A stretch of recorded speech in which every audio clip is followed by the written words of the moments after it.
Yeah, I'm Peter Martin. I'm co-founder and executive director of Peach 2020, which is essentially a community and network for senior executives in the out-of-home food and drink market. And we run events. And I'm here really to chair one of the panels, probably one of the more fun panels today. Very interesting question, because in a sense I play in the food and drink market, and one of the reasons I'm here is actually to learn a bit more about what is happening in that broader property market and how the property market is developing around operationally focused property. So in a sense I'm here to learn rather than to actually define what that is.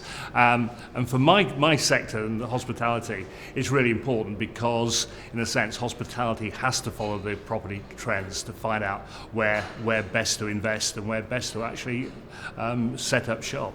I think very much so, because a lot of traditional sites, we're seeing a lot of pub closures in the market. We've had casual dining, seeing casualties, and understanding where new developments are coming, what bits of the market are changing is actually absolutely fundamental for where people are putting their investment, particularly in a time as we are coming out of recession and post-COVID, where people are being much more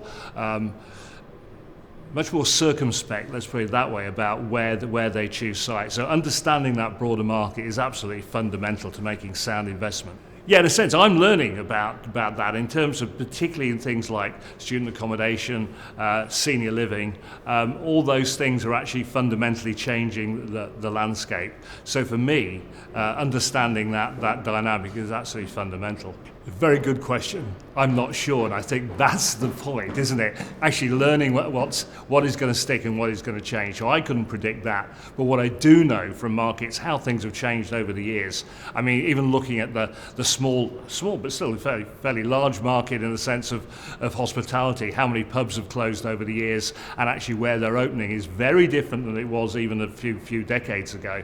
So in that sense, fundamental to understand. Again, I think that it's learning that, and I think it's really a matter of understanding the internal dynamics between different sectors of the market as well. Certainly that landlord relationship is fundamental for my sector. So how that's working and how that will impact my sector is going to be, again, an important area.